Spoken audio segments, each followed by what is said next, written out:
자, 그래서 우리가 신문지상에서 볼 수 있는 전쟁과 관련된 엄청나게 많은 그 헤드라인들, 거의 대부분 트럼프 이 전쟁 왜 했냐, 미국 도대체 뭐 어떻게 출구 전략이 뭐냐, 이 전쟁 어떻게 끝내려고 하는 거냐, 언제까지 이어질 거냐, 계속 이런 얘기들만 나오지만 제가 봤을 때는 거의 대부분 노이즈입니다. 제가 여러분께 자신 있게 말씀드릴 수 있는 거는 이 전쟁은 끝납니다. 멀지 않았다. 이 전쟁은 끝난다. 그 관점을 딱 박아놓고 한번 기사들을 찾아보시면 이제 이런 것들이 보이기 시작할 거예요. 백훈종의 전지적 비트코인 시점. 네, 여러분 반갑습니다. 오늘은요, 전비시 시간에 가끔 제가 이제 가져오는 주제죠. 지금 현재 거시경제 상황들을 쭉 정리를 해보고 제가 비트코인이 지금 어떨 것 같은지 한번 예측을 해보는 그런 시간을 준비를 해봤습니다. 비트코인 가격이 요즘 계속해서 그 박스권 안에서만 놀잖아요. 그래서 도대체 뭐 앞으로 어떻게 되는 거지? 그러니까 언제 반등할지가 다들 궁금하실 거예요. 그래서 뭐 제가 무당은 아니지만 그럼에도 불구하고 지금 현재 어떤 상황인지를 정리를 한번 해보면 거기를 통해서 어떤 증거들을 발견할 수는 있거든요. 저는 이제 시장을 계속 보는 사람이니까 사업도 그렇고 뭐 유튜브도 하고 제가 지금까지 쭉 보면서 가장 비트코인 가격에 지금 영향을 주고 있는 거, 비트코인과 기타 위험자산, 우리 투자 자산 모두에 영향을 주고 있는 전쟁이잖아요. 결국 미국과 이란의 전쟁을 어떻게 보느냐, 이 관점에 따라서 앞으로 비트코인이 어떻게 될 거냐를 예측하는 그 방향이 굉장히 달라지거든요. 저의 방향을 한번 좀 말씀드려 보도록 할게요. 여러분들께 도움이 되는 그런 시간이었으면 좋겠습니다. 자, 일단 지난 한 주간 3대 뉴욕 증시의 주간 수익률이 플러스 회복을 했습니다. 지난주 굿 프라이데이 휴장을 했죠. 그러니까 미국은 지금 부활절 연휴 주간이거든요. 그래서 부활절 연휴가 시작되는 금요일, 성금요일에 증시도 휴장을 합니다. 그래서 짧은 주중이었지만 어쨌든 주간 수익률 기준으로 뉴욕 증시가 이렇게 플러스 수익으로 회복을 했다. 아마 나스닥이 5주 연속 마이너스고 S&P 500이 4주 연속 마이너스인가 그랬을 겁니다. 근데 오랜만에 이렇게 주간 수익률로 3.77%, 3.16%, 2.81% 지수치고는 크게 상승을 해준 거예요. 그래서 어떤 변화가 좀 감지되는 것 같다. 물론 짧은 기간이니까 큰 변화인지는 모르겠으나 아무튼 시장의 어떤 위험자산 선호 심리가 돌아온다고까지는 충분히 얘기할 수 있는 거잖아요. 그거를 좀 말씀을 드리는 겁니다. 자, 그럼 같은 기간 동안 비트코인이 어땠나 볼까요? 비트코인 가격은 횡보했습니다. 같은 기간 동안은. 뭐 여기까지 올라갔다가 떨어지기도 했고, 근데 결국 전쟁 발발했던 2월 28일 기준으로 보면 지금 플러스 528% 플러스 수익률입니다. 그래서 이 박스권 굉장히 변동성이 커 보이지만 이게 이제 퍼센티지 기준이라서 좀 스케일이 큰 거고, 사실 66,000불에서 한 74,000불 사이를 왔다 갔다 전쟁 이후로 계속 하고 있는 중이다, 이렇게 보시면 될 것 같아요. 근데 어쨌든 전쟁 발발 전보다 플러스예요. 그 비트코인에 대한 어떤 과도한 매도세가 지금 전쟁 때문에 발생하지 않고 있다는 게 하나의 주요 지금 우리가 봐야 되는 트렌드가 되겠습니다. 비트코인은 글로벌 ATM이라며 가장 위험할 때 가장 먼저 돈을 꺼내 쓰는 그런 ATM이라면 전쟁 때문에 어떤 지정학적인 위기, 불안함, 인플레이션, 유가 폭등에 의해서 이런 것들이 앞으로도 계속해서 심해질 거라고 생각을 시장이 한다면 비트코인이 이렇게 버틸 리가 없죠. 이렇게 올라가잖아요. 또 여기서는 이렇게 3월 한 중순경에는. 근데 떨어지지 않는 거 보면 뭔가 지금 전쟁을 시장이 어떻게 소화하고 있는가가 여기서 충분히 드러나고 있다고 저는 생각을 합니다.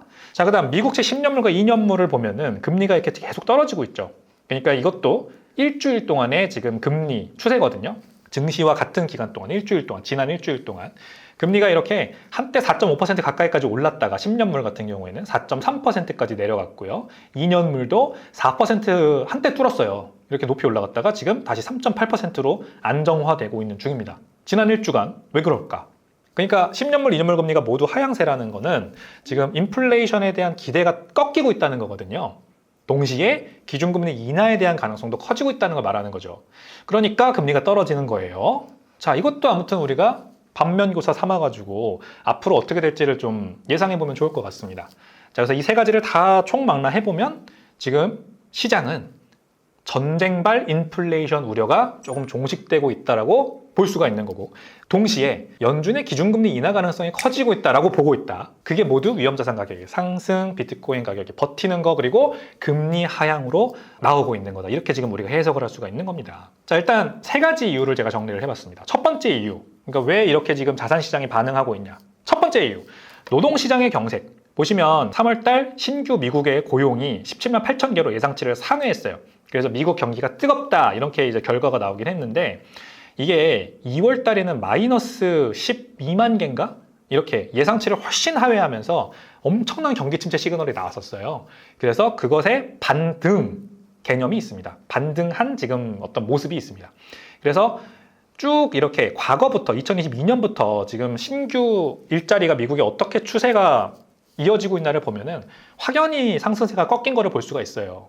이제 2025년 초 되기 전까지만 하면은 신규 고용 증가치가 꺾이는 월이 거의 없었죠.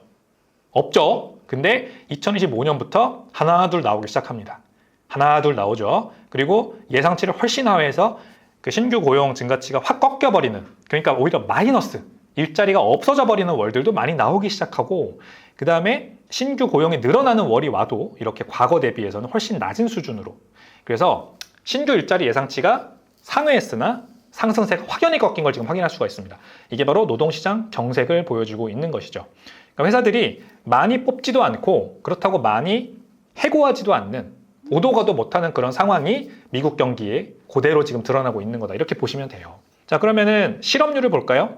3월달 4.3%로 4.4%에서 떨어졌어요. 그러면 실업률이 줄어들었으니까 또 이거 경기가 강한가? 약간 이렇게 볼 수 있지만 사실 또 추세를 보면은 그렇지 않습니다. 23년부터 실업률이 계속 올라가고 있어요. 그리고 추세선을 그어보면은 이렇게 하이로우, 하이로우, 하이로우를 그리면서 올라가고 있잖아요. 이번에도 마찬가지로 하이로우를 찍고 다시 올라갈 수 있는 게 충분히 지금 트렌드선 상으로는 유추해 볼 수 있는 부분이라서 실업률 상승 추세는 여전합니다. 그리고 노동시장 경색을 또 하나 볼 수 있는 부분이고요.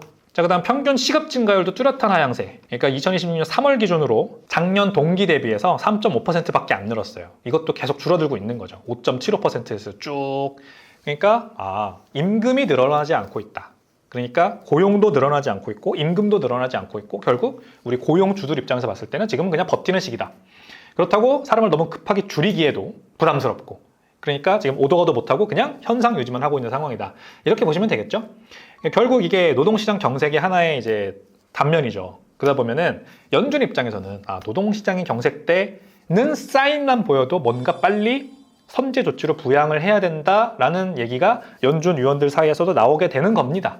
현재 파월 의장은 기준금리 인하에는 굉장히 유언하지만 모르죠. 이제 다음 연준 의장이 케빈 월시가 될지, 아직은 누가 될지 모르지만 들어오면은 친 트럼프 성향의 연준 의장이 들어올 것으로 거의 확실시 되고, 그렇게 되면은 이런 데이터들을 이제 들이밀면서 자, 노동시장, 고용시장에 이렇게 더 경색하기 전에 미리 선제적으로 뭔가 해야 돼라는 얘기를 충분히 할 수 있는 거죠. 거기에 이제 인플레이션에 대한 기대까지 진정이 기대된다면 더 이런 연준의 결정에 기름을 부어줄 수가 있습니다. 인플레이션이 지금 우려되는 이유는 뭐죠? 바로 유가 상승입니다. 유가가 상승하고 있는 이유는 호르무즈 해협이 막혔기 때문이죠. 호르무즈 해협이 막힌 이유는 미국과 이란이 계속해서 전쟁을 하고 있기 때문입니다. 자, 그래서 우리가 신문지상에서 볼 수 있는 전쟁과 관련된 엄청나게 많은 그 헤드라인들, 거의 대부분 트럼프 이 전쟁 왜 했냐? 미국 도대체 뭐 어떻게 출구 전략이 뭐냐? 이 전쟁 어떻게 끝내려고 하는 거냐? 언제까지 이어질 거냐? 계속 이런 얘기들만 나오지만 제가 봤을 때는 거의 대부분 노이즈입니다. 대부분 노이즈고, 제가 그래서 딱 선취해가지고 제가 여러분께 자신 있게 말씀드릴 수 있는 거는 이 전쟁은 끝납니다. 멀지 않았다. 이 전쟁은 끝난다. 그 관점에서 그 관점을 딱 박아놓고 한번 기사들을 찾아보시면 이제 이런 것들이 보이기 시작할 거예요. 일단 블룸버그 기사입니다. 4월 4일자. 호르무즈 해협 통행 선박수가 전쟁 발발 이후 최대치로 증가했다. 이런 이제 기사가 나왔습니다. 자, 이게 아직까지는 물론 굉장히 낮은 수준이긴 해요. 그러니까 하루에 한 7, 8대 지나간대요. 그러니까 7, 8대 지나가는 걸로 호르무즈 해협의 통행이 완전히 재개됐다라고 보기엔 당연히 어렵죠. 당연히 어렵지만 아무튼 최악의 상황은 이제 어느 정도 국면이 진정되고 있는 거다, 이렇게 볼 수는 있잖아요. 7, 8대가 왜 지나가는지 아세요, 여러분? 이 이란 내에도 온건파와 강경파가 있습니다. 온건파가 누군지 정확히는 모르겠어요. 아직까지 표면상으로 드러난 적은 없어요. 근데 미국은 계속해서 이 온건파와 협상을 진행하고 있다고 해요. 그래서 미국이 지금 요구하는 게 그렇대요. 자, 호르무즈 해협을 네가 열 거야? 정말 열 만한 그런 능력이 있냐? 왜냐면 강경파는 이란 혁명 수비대잖아요. 거기에서는 미국과 협상을 안 하죠. 그리고 계속 호르무즈 해협에 배가 지나가면은 뭐 보트를 보내던가 드론을 쏘던가 뭐 포대에서 포를 날리던가 이런 식으로 공격을 하잖아요.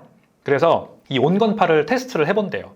온건파 니네가 그러면 우리가 이렇게 너네가 제안한 협상안에 우리가 응해줄 테니까 호르무즈 해협에 7대 지나가게 해줘봐. 그래서 지나가고 있다라고 합니다. 그래서 실제로 이 온건파에서 조치를 취해서 호르무즈 해협을 잠깐 여는 거예요. 7대가 지나가게 해. 그럼 실제로 지나가고 거기에 이제 인도배, 중국배 뭐 이렇게 들어가 있대요. 들어가서 아니, 실제로 호르무즈 해협을 지나간다. 그러면은 미국이 그거 보고 좋아, 협상하자. 지금 이렇게 하고 있다라는 거예요. 그래서 한 대에 7대, 8대 찔끔찔끔이긴 하지만 지나가고 있다. 그러니까 협상이 진행되고 있는 건 맞아요. 그리고 온건파가 호르무즈 해협을 안전하게 지킬 수 있는 어떤 내부적인 역량이 있구나라는 것을 스스로 입증을 지금 하고 있는 중은 맞습니다. 지금 이런 상황이라는 거. 그러니까 뭔가 물밑교섭이 진행은 중이에요. 이란이 오만과 협력해서 호르무즈 해협의 선박 통행을 통제가 아닌 안전보장 및 조율 목적으로 관리하겠다 이렇게 밝혔습니다. 그래서 여기에 시장이 크게 환호했고 지난 4월 3일에 그래서 원유 가격이 순식간에 배럴당 $5가량 급락하는 일도 있었습니다. 물론 그 다음에 다시 이제 브렌트유 가격이 올라가긴 했습니다만 어쨌든 이렇게 한 번씩 이란에서 희소식이 나오고 있습니다.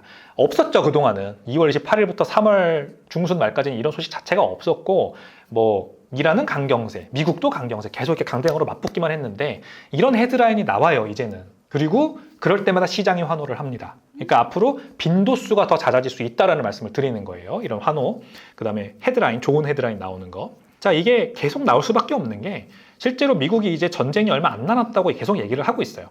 미국의 목표는 한 13,000여 개 정도 되는 타겟을 모두 무력으로 진압하는 겁니다. 그게 이제 전쟁, 지금 이 대장이 얘기하는 댄 케인이라고 하는 대장이 얘기하는 미국의 전략적인 목표예요. 그래서 이 전략적 목표, 이 전쟁의 전략적 목표는 미국이 거의 다 달성을 했다라고 얘기를 합니다. 왜냐하면 지난 30일 동안 11,000개의 목표를 타격을 했고 이제 앞으로 2,000개 남았다라고 브리핑에서 얘기를 하거든요. 11,000개 엄청나지 않습니까, 여러분?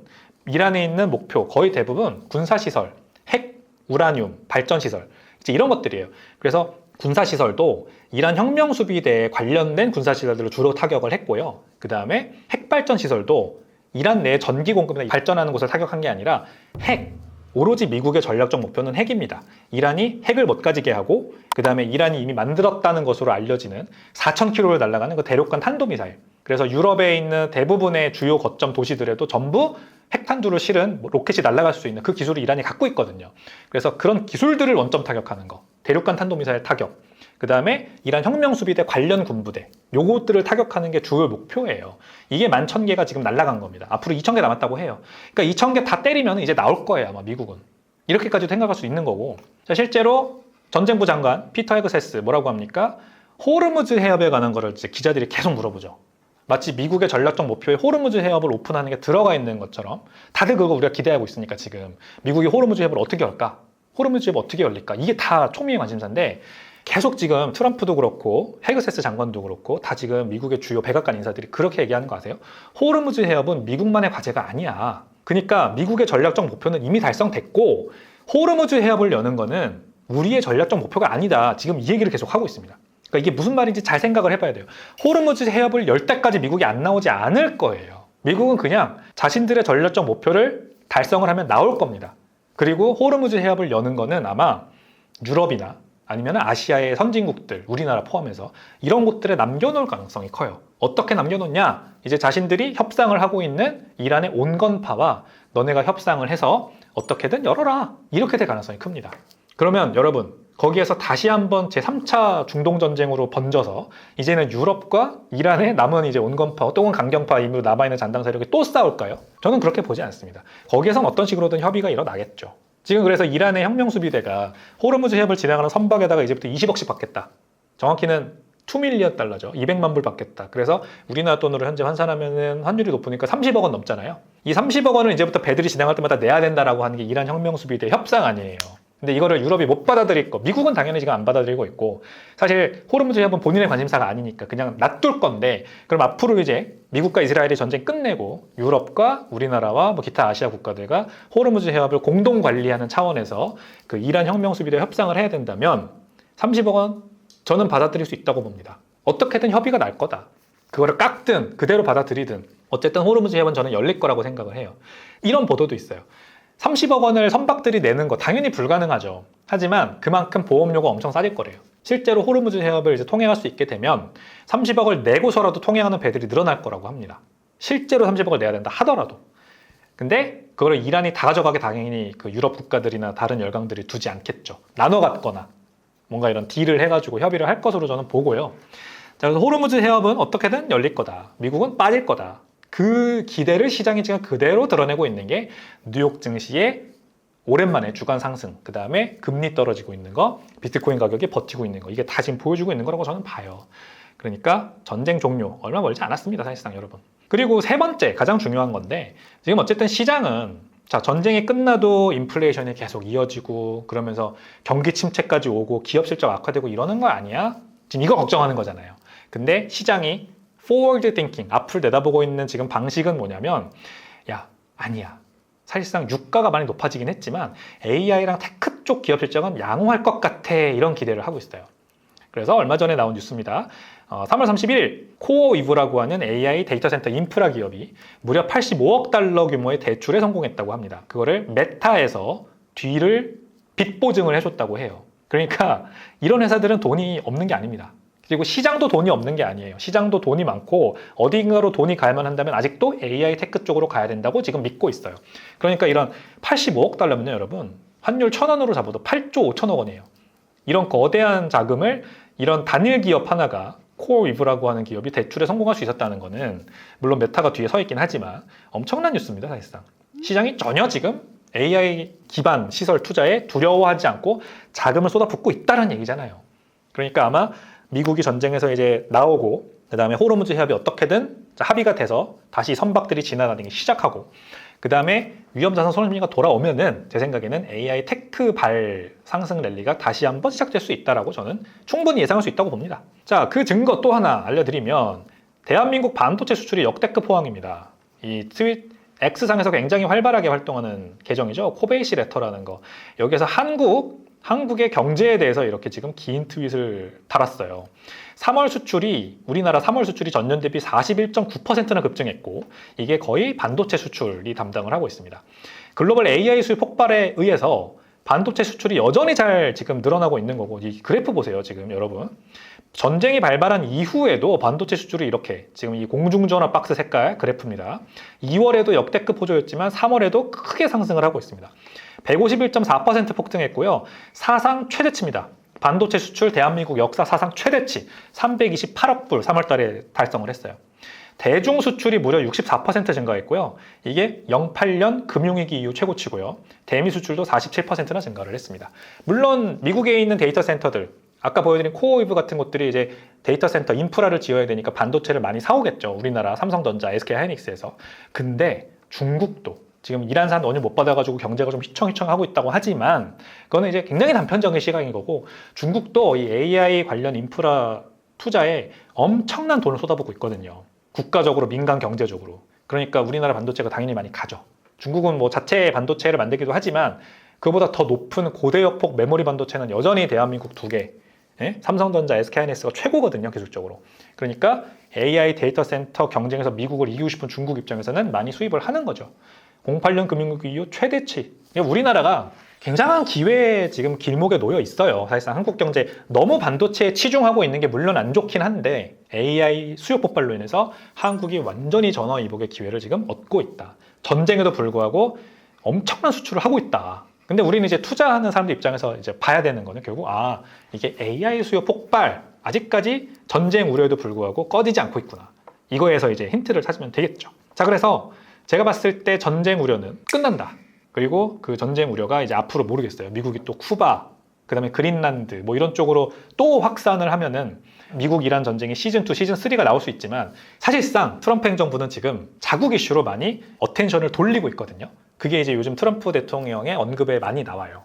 말 보면은 내적인 문제, 정치 상황, 그러니까 민주당을 공격하는 쪽으로 지금 스탠스를 확 바꿨습니다.